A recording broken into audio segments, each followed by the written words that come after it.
ಅಮ್ಮನವ್ರ ಹತ್ರ ಬಲ್ವಾ ಕೇಳ್ಕೊಂಡಿರೋ ಹಾಗಿದೆ. ಹೌದು ರೀ. ಕುಂಕುಮ ಸರಿಯಾಗಿಲ್ಲ, ಸರಿ ಮಾಡ್ಲಾ? ಯಾರಾದ್ರೂ ನೋಡಿದ್ರೆ? ನಾನು ಕುಂಕುಮ ಸರಿ ಮಾಡ್ತೀನಿ ಅಂತ ಹೇಳಿದ್ನೆ ಹೊರತು ಮುದ್ದೇನಾದ್ರೂ ಕೇಳದ್ನಾ? ಸಾಕು ನಿಲ್ಸ್ರಿ. ಸರಿ ಮಾಡ್ತೀನಿರೋ.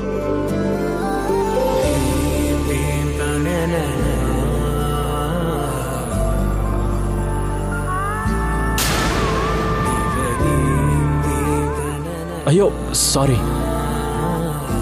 ಇರು ಒಂದ್ ನಿಮಿಷ, ಹಾಗೆ ಅಲ್ಲಾಡ್ದೇನೆ ಇರೋ. ಗಾಳಿ ಊದ್ತೀನಿ, ಕಣ್ಣಿಂದ ಹೊರಗಡೆ ಹೋಗುತ್ತೆ.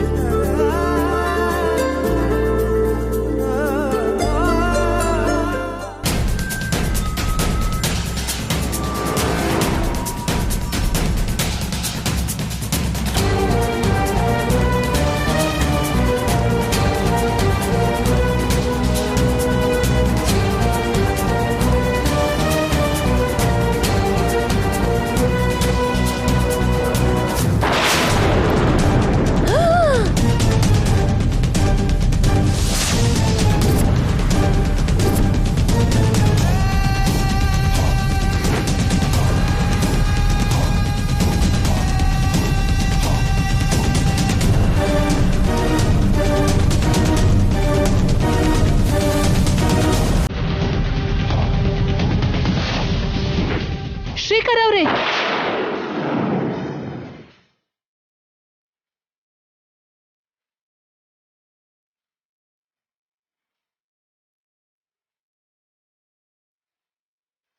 ಏನ್ ನೀವು ಮಾಡ್ತಿರೋ ಕೆಲ್ಸ? ಅಯ್ಯೋ ಅಯ್ಯೋ ಅಯ್ಯೋ, ಈ ಮಟ್ಟ ಕೇಳ್ತೀರಾ ಅಂತ ನಾನ್ ಅಂದ್ಕೊಂಡಿರ್ಲಿಲ್ಲಪ್ಪ. ಇದು ನಮ್ಮ ಮನೆ ಅನ್ಕೊಂಡಿದ್ಯಾ, ಲವರ್ಸ್ ಪಾರ್ಕ್ ಅನ್ಕೊಂಡಿದ್ಯಾ? ಚೇ ಚೇ ಚೇ ಚೇ ಚೇ.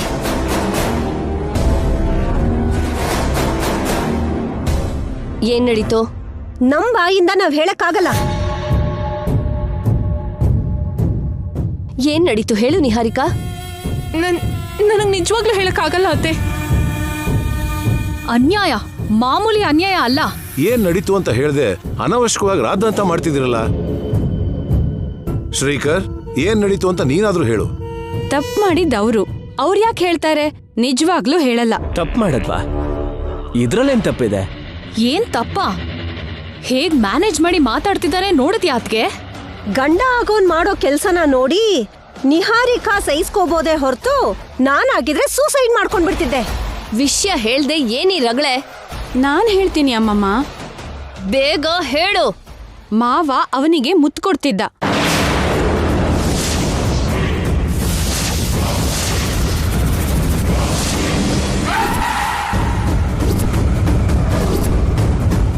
ಅದು ಕೂಡ ಇಂಗ್ಲಿಷ್ ಮುತ್ತು. ಏ ಛೀ, ಬಾಯ್ ಮುಚ್ಚು. ನಿಜಾನೇ ಅಮ್ಮಮ್ಮ. ತಲೆ ಕೆಟ್ಟಿದ್ಯಾ ನಿಂಗೆ? ಅವಳು ಹೇಳಿದ್ ನಿಜಾನೇ ಕಣಮ್ಮ. ಏನೇ ಸೋದರ ಸೊಸೆಯಾಗಿ ವಾಪಸ್ ಬಂದ್ರೂನು ಇಷ್ಟೊಂದು ಅಹಂಕಾರನಾ? ಶ್ರೀಕರ್, ಏನ್ ನಡೀತಿದ್ಯೋ ಇಲ್ಲಿ? ಅತ್ತೆ, ನಾನ್ ಹೇಳ್ತೀನಿ.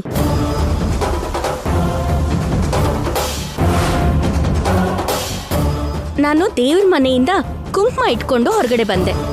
ಕುಂಕುಮ ಸರಿ ಇರ್ಲಿಲ್ಲ ಅಂತ ಭಾವ ಸರಿ ಮಾಡ್ತಿದ್ರು.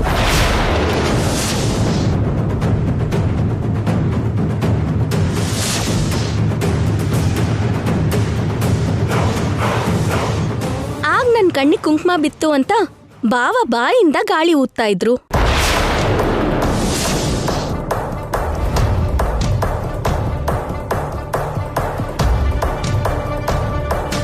ಅದನ್ನ ನೋಡಿ ಎಲ್ಲರೂ ತಪ್ಪಾಗಿ ತಿಳ್ಕೊಂಡ್ರು. ನನ್ನ ಭಾವನ ಅಪಾರ್ಥ ಮಾಡ್ಕೊಂಡ್ರು. ಭಾವ ಭಾವ ಭಾವ ಎಷ್ಟ್ ಸರಿ ಹೇಳ್ತೀಯಾ? ಭಾವನ್ನ ಎಷ್ಟು ಸಲ ಆದ್ರೂ ಭಾವ ಅಂತಾನೆ ಕರೀತೀನಿ. ಭಾವ ಭಾವ ಭಾವ. ಸಾಕು, ನಿಲ್ಸು ಅವನಿ.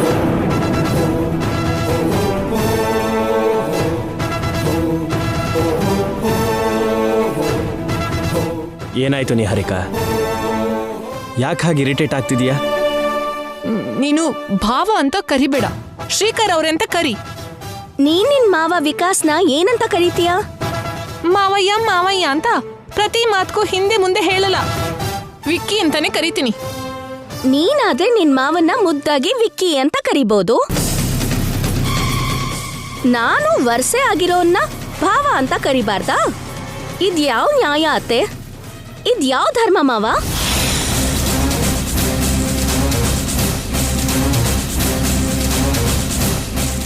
ಇನ್ಮೇಲಿಂದ ನಾನು ಎಲ್ರನ್ನೂ ವರ್ಷೆಯಿಂದಾನೇ ಕರಿತೀನಿ. ಅತ್ತೆ, ಮಾವ, ದೊಡ್ಡ ಭಾವ, ಚಿಕ್ಕ ಭಾವ, ಲಾವಣ್ಯ ಅಕ್ಕ, ವಸಂತ ಅತ್ತಿಗೆ, ಕಾವ್ಯನ ತಂಗಿ ಅಂತ ಕರಿತೀನಿ.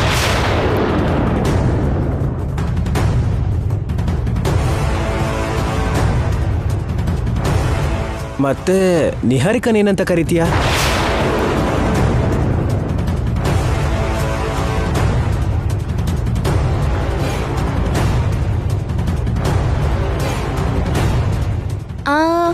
ನೀನು ನಾನ್ ಬಂದ್ಮೇಲೆ ನನ್ ಮನೆಗ್ ಬಂದಿರೋದಕ್ಕೆ ನಿನ್ನ ಕೂಡ ತಂಗಿ ಅಂತ ಕರಿತೀನಿ.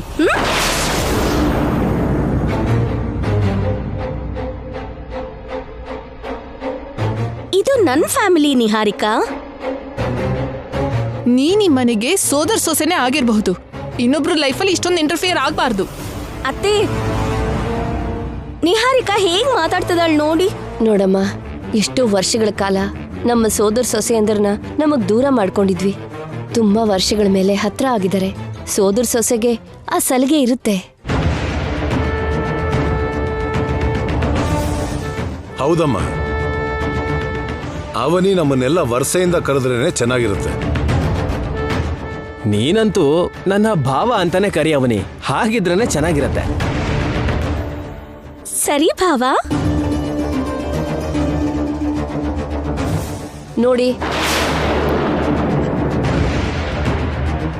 ನಾನು ಯಾವಾಗ್ಲೂ ಒಂದ್ ವಿಷಯ ಹೇಳ್ತಾ ಇರ್ತೀನಿ, ನೆರಳಿಗೂ ನಿಜಕ್ಕೂ ಮಧ್ಯ ವ್ಯತ್ಯಾಸ ತುಂಬಾ ಇರುತ್ತೆ ಅಂತ. ವಾಸ್ತವ ಏನು ಅಂತ ತಿಳ್ಕೊಳ್ದೇನೆ ಬೇಗ ಅಪಾರ್ಥ ಮಾಡ್ಕೊಂಡು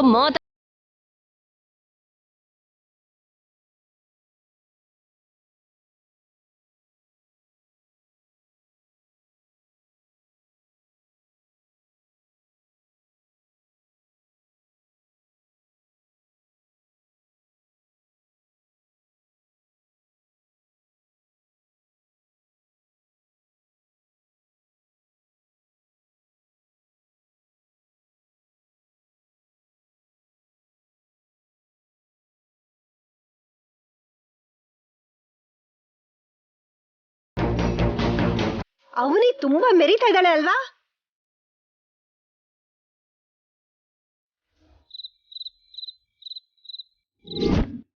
ಇನ್ಮೇಲಿಂದ ನಾನು ಎಲ್ರನ್ನೂ ವರ್ಷೆಯಿಂದಾನೇ ಕರಿತೀನಿ. ಅತ್ತೆ, ಮಾವ, ದೊಡ್ಡ ಭಾವ, ಚಿಕ್ಕ ಭಾವ, ಲಾವಣ್ಯ ಅಕ್ಕ, ವಸಂತ ಅತ್ತಿಗೆ, ಕಾವ್ಯನ ತಂಗಿ ಅಂತ ಕರಿತೀನಿ.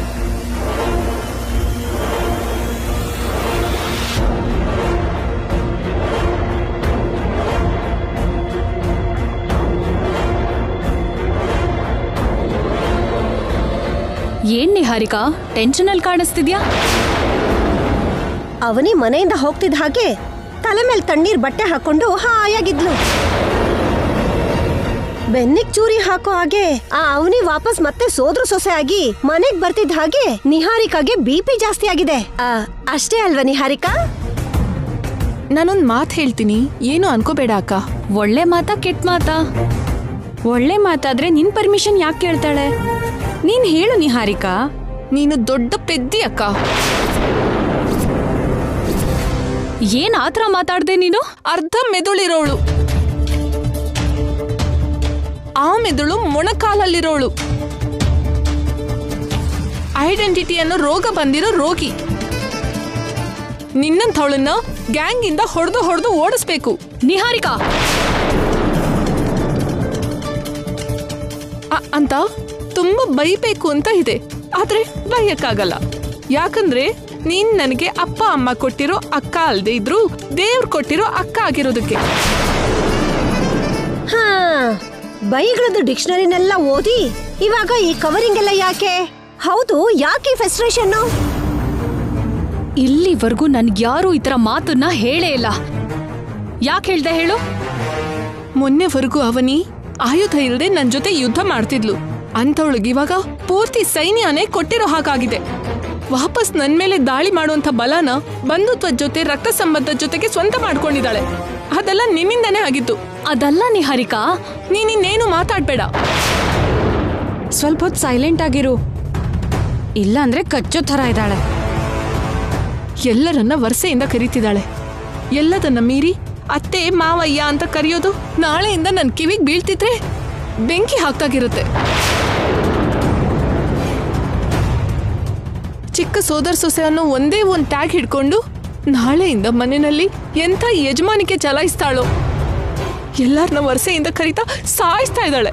ನಿಹಾರಿಕಾ ಹೇಳೋದು ನಿಜಾನೇ. ಅನಾವಶ್ಯಕವಾಗಿ ನಿನ್ಗೆ ಸನ್ಮಾನ ಕೂಡ ಮಾಡ್ಬಿಟ್ವಿ. ಎಂತ ಕೆಲಸ ಮಾಡ್ದೆ ಅತ್ತೆ?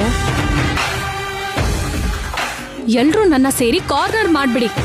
ಅವನಿ ವಾಪಸ್ ಮನೆಗೆ ಬರೋದಕ್ಕೆ ಕಾರಣ ನಾನಾ? ನಿಹಾರಿಕಾ ಮಾವ ವಿಕಾಸ್ ಅಲ್ವಾ? ಮತ್ ನನ್ಯಾಕೆ ಎಲ್ರು ಅಂತಿದ್ದೀರಾ? ಮನೆಯವ್ರ ಜಗಳ ಆಡಿದ್ರೆ ಪಕ್ಕದ ಮನೆಯವ್ರಿಗೆ ಸಂತೋಷ ಅನ್ನೋ ಹಾಗೆ ನಾವೇ ಜಗಳ ಆಡೋದನ್ನ ನೋಡಿದ್ರೆ ಅವನಿಗೆ ಕೀಳಾಗಿ ಹೋಗ್ತೀವಿ. ಆಮೇಲೆ ಇನ್ನೂ ಕೊಬ್ಬಿಡ್ತಾಳವಳು. ಎಲ್ರೂ ಸೇರಿ ಆದಷ್ಟು ಬೇಗ ವಿಕಾಸ್ ಜೊತೆ ಮದ್ವೆ ಮಾಡ್ಸಿದ್ರೆ ಸಾಕು, ನಮ್ ಪ್ರಾಬ್ಲಮ್ ಸಾಲ್ವ್ ಆದ ಹಾಗೇನೆ.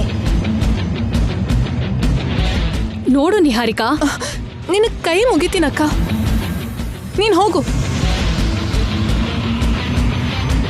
ಕಚ್ಚಿದ್ರು ಕಚ್ತಾಳೆ ಅಂತ ಹೇಳ್ದೆ ಅಲ್ವಾ, ಹೋಗೋಣ ನಡೀರಿ.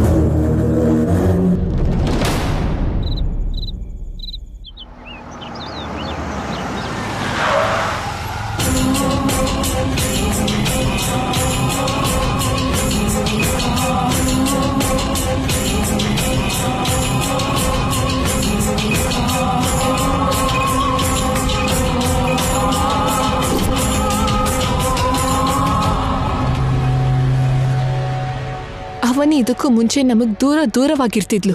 ಇವಾಗ ಹಚ್ಕೊಂಡಿದ್ದಾಳೆ. ಅವನಿ ಕೈಗೆ ಏನೋ ಯಜಮಾನ್ಕೆ ಕೊಟ್ಟಿರೋ ಹಾಗೆ ಏನೇನೋ ಕೆಲಸ ಮಾಡ್ಬಿಟ್ಟೆ. ಆಗಿರೋದ್ರ ಬಗ್ಗೆ ಇನ್ನು ಎಷ್ಟು ಅಂತ ಬೈತೀಯಾ? ಬಿಟ್ಬಿಡು.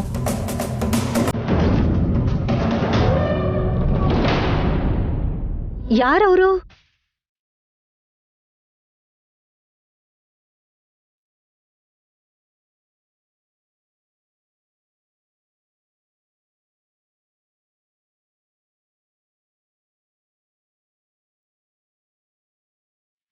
ಯಾರ್ ಸರ್ ನೀವು?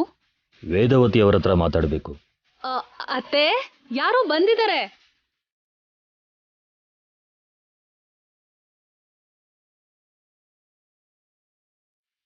ಯಾರು ನೀವು?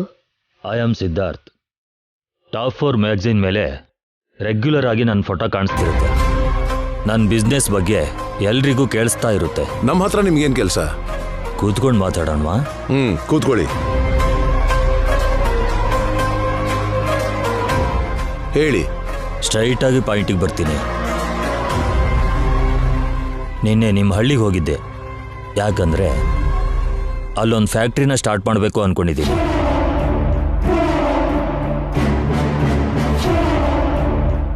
ಸೊ ಎಲ್ರಿಂದನೂ ಲ್ಯಾಂಡ್ ತಗೊಳ್ಳೋಕ್ಕೆ ರೈತರ ಜೊತೆಗೆ ಮೀಟಿಂಗ್ ಅರೇಂಜ್ ಮಾಡಿಸಿದ್ದೆ. ರೈತರೆಲ್ಲರೂ ವೇದವತಿಯವರ ಪರ್ಮಿಷನ್ ಬೇಕು ಅಂತ ಹೇಳಿದ್ರು. ನನಗೆ ತುಂಬ ಫನ್ನಿ ಅನಿಸ್ತು. ನಿಮ್ಮ ಪರ್ಮಿಷನ್ ಕೇಳೋದಕ್ಕೆ ನೀವೇನಾದರೂ ಗೌರ್ಮೆಂಟಾ?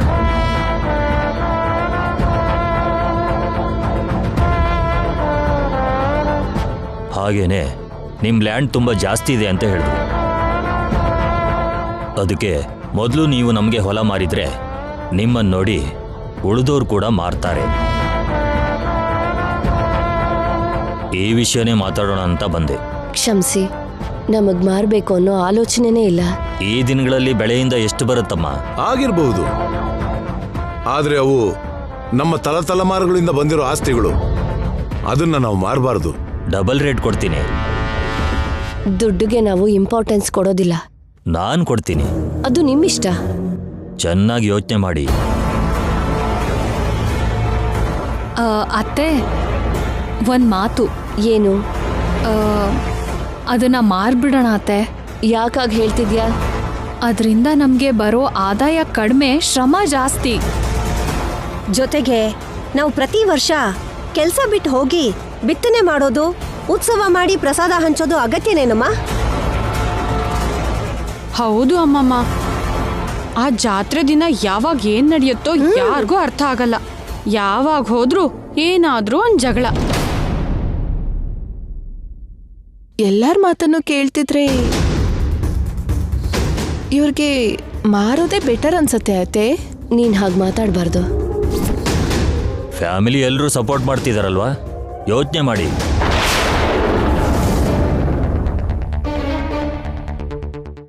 ರೇಟ್ ವಿಷಯದಲ್ಲಿ 5-10 ಹೆಚ್ಕೋಬೇಕು ಅಂದ್ರೆ ಕೇಳಿ, ನಮ್ ಸಾರು ಎಡಗೈಲಿ ಕೊಡ್ತಾರೆ. ನೀವು ಎಡಗೈಯಲ್ಲಿ ಹಾಕೋ ಭಿಕ್ಷೆಗೆ ಯಾರು ಇಲ್ಲಿ ಆಸೆ ಪಡ್ತಾ ಕೂತಿಲ್ಲ. ಭಿಕ್ಷೆ ಅಂತ ಯಾಕೆ ಹೇಳ್ತೀರಾ ಸರ್? ಇದು ವ್ಯಾಪಾರ. ಧರ್ಮನೇ ಇಲ್ದಿರೋ ವ್ಯಾಪಾರ ನಮಗೆ ಅನಾವಶ್ಯಕ. ಧರ್ಮನ? ಹೌದು, ಆ ನೆಲಕ್ಕೆ ಒಂದು ಚರಿತ್ರೆ ಇದೆ. ಅಂಥದ್ದು ಹೇಳಿದ್ರು ನಿಮ್ಗಿಷ್ಟ ಆಗೋದಿಲ್ಲ. ನೀವು ಬಂದಿದ್ದು ಈ ವಿಷಯಕ್ಕೋಸ್ಕರನೇ ಆಗಿದ್ರೆ ನೀವು ಹೊರಡ್ಬೋದು. ಅಲ್ಲಿನ ರೈತರು 3 ಹೊತ್ತು ಹೊಟ್ಟೆ ತುಂಬ ತಿಂತಿದ್ದಾರೆ. ಅವರನ್ನು ಹಾಗೆ ಬದುಕೋದಕ್ಕೆ ಬಿಡಿ. ಆಫ್ಟರ್ ಆಲ್ ರೈತರ ಬಗ್ಗೆ ಯೋಚನೆ ಮಾಡ್ತಿದ್ದೀರಾ? ರೈತ ಆಫ್ಟರ್ ಆಲ್ ಅಲ್ಲ ಸರ್.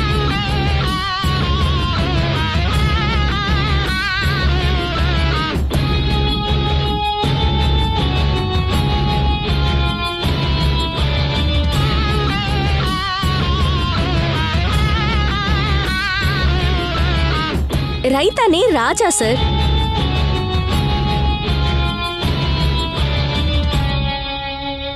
ರೈತ ದೇಶಕ್ಕೆ ಬೆನ್ನೆಲುಬು ಸರ್.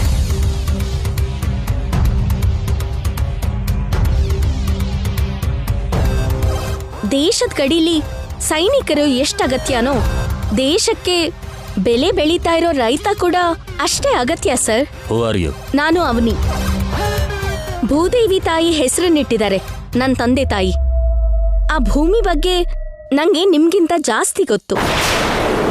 ನೀವು ವ್ಯಾಪಾರ ಮಾಡ್ತೀರಾ, ನಾವು ಆರಾಧಿಸ್ತೀವಿ. ನೀತಿಗಳು ಹೇಳೋದಕ್ಕೆ ಚೆನ್ನಾಗಿರುತ್ತೆ. ನಮ್ಮ ಅತ್ತೆಯವರು ವರ್ಷಗಳಿಂದ ಆ ನೀತಿನೆಲ್ಲ ಆಚಾರಗಳ ಹೆಸರಲ್ಲಿ ಆಚರಿಸ್ತಾ ಇದ್ದಾರೆ ಸರ್.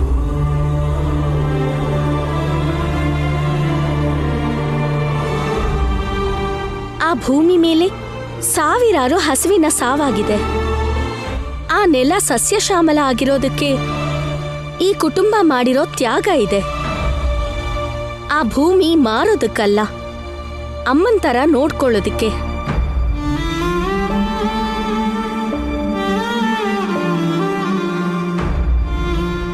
ನಮ್ಮ ಅತ್ತೆಯವರು ಅಮ್ಮನವ್ರ ಆಶೀರ್ವಾದ ಮಾಡಿರೋ ಜಾತಕದಲ್ಲಿ ಹುಟ್ಟಿದ್ದಾರೆ. ಆ ಊರಲ್ಲಿ ದೇವಸ್ಥಾನದಲ್ಲಿ ಒಬ್ಬ ದೇವತೆ ಇದ್ರೆ ಜನರ ಮನ್ಸಲ್ಲಿರೋ ದೇವತೆ ನಮ್ಮ ಅತ್ತೆಯವರು. ನಮ್ಮ ಅತ್ತೆ ಸ್ಥಾನ ಬೇಕು ಅಂದ್ರೆ ಎಷ್ಟೋ ಪುಣ್ಯ ಮಾಡ್ಕೊಂಡು ಹುಟ್ಟಬೇಕು.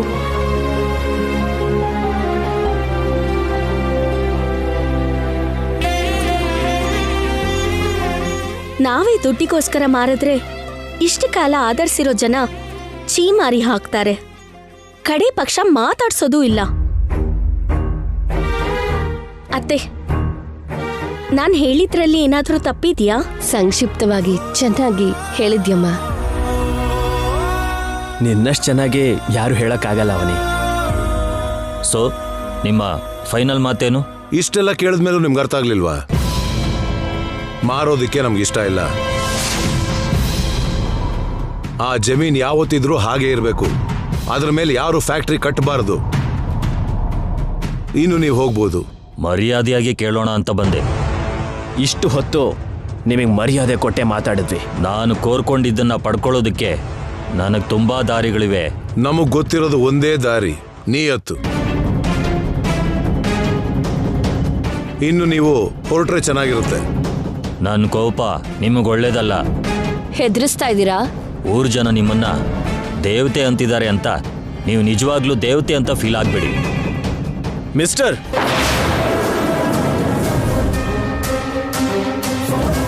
ನನ್ನ ಅಮ್ಮನ ಬಗ್ಗೆ ತಪ್ಪಾಗಿ ಮಾತಾಡಿದ್ರೆ ಚೆನ್ನಾಗಿರಲ್ಲ. ನಾನು ತುಂಬಾ ಕಷ್ಟದಿಂದ ಮೇಲ್ ಬಂದಿರೋದು. ಲಾಸ್ಟ್ ಅಂಡ್ ಫೈನಲ್ ಆಗಿ ಕೇಳ್ತಿದ್ದೀನಿ, ಸೇ ಎಸ್ ಆರ್ ನೋ. ನಿಮ್ಮ ಪ್ರತಾಪನ ಹೊರಗಡೆ ಅವ್ರ ಮೇಲೆ ತೋರಿಸಿ. ನನ್ನ ಪವರ್ ಬಗ್ಗೆ ನಿಮಗೆ ಗೊತ್ತಿಲ್ಲ. ತಿಳ್ಕೋಬೇಕಾದ ಅವಶ್ಯಕತೆ ನಮ್ಗಿಲ್ಲ. ಏನ್ ನೋಡ್ಕೊಂಡು ನಿಮ್ಗಿಷ್ಟು ಪೊಗರು? ಮಾತುಗಳು ಮರ್ಯಾದೆಯಿಂದ ಬರ್ಲಿ. ಏನೋ ಏನೋ ನಿನಗೆ ಮರ್ಯಾದೆ ಕೊಡೋದು? ಜಾಸ್ತಿ ಮಾತಾಡ್ದೆ ಅಂದ್ರೆ ನಿನಗೆ ಮರ್ಯಾದೆ ಇರಲ್ಲ. ನನ್ನ ಲೇ ಅಂತೀಯ? ನನ್ ಮುಂದೆ ನೀನ್ ಬಚ್ಚ ಕಣೋ. ಮಿತಿ ಮೀರಿ ಮಾತಾಡ್ಬೇಡಿ. ನಿನ್ನಂತ ಲೆಕ್ಚರನ್ ನಾನು ತುಂಬಾ ಕೇಳಿದ್ದೀನಿ. ಹೋಗಿ ಇಲ್ಲಿಂದ ಮೊದ್ಲು. ನಿಮ್ ನಡು ಮನೆಯಲ್ಲಿ ಕೂತ್ಕೊಂಡು ಸೆಟ್ಲ್ ಮಾಡ್ತೀನಿ. ಅಗತ್ಯ ಬಂದ್ರೆ ಈ ಮನೇನ್ ಏನ್ ಮಾಡ್ತೀನೋ ನನಗೆ ಗೊತ್ತಿಲ್ಲ. ಏಯ್, ಏನೋ ಜಾಸ್ತಿ ಮಾತಾಡ್ತಿದ್ಯಾ. How dare you? ನನ್ ಕಾಲರ್ ಹಿಡ್ಕೋತೀಯಾ? ಹೊರಗಡೆ ಹೋಗ್ಲಿಲ್ಲ ಅಂತಂದ್ರೆ ಕತ್ತಿ ಹಿಡಿದು ಆಚೆ ಹಾಕ್ತೀನಿ. ಅಷ್ಟು ದಮ್ಮಿದ್ಯಾ ನಿನ್ಗೆ? ಏಯ್, ನಿನಗೇನೋ ದೊಡ್ಡ ಕೊಂಬಿರೋ ಹಾಗೆ ಮಾತಾಡ್ತಿದ್ಯಾ. ನಡಿಯೋ ಹೊರಗೆ. ನಾನ್ ಯಾರು ಅಂತ ನಿನಗೆ ಗೊತ್ತಿಲ್ಲ. ಇಲ್ಲ ಅಂದ್ರೆ ನೀವು ತುಂಬಾ ರಿಸ್ಕಲ್ಲಿ ಬೀಳ್ತೀರಾ.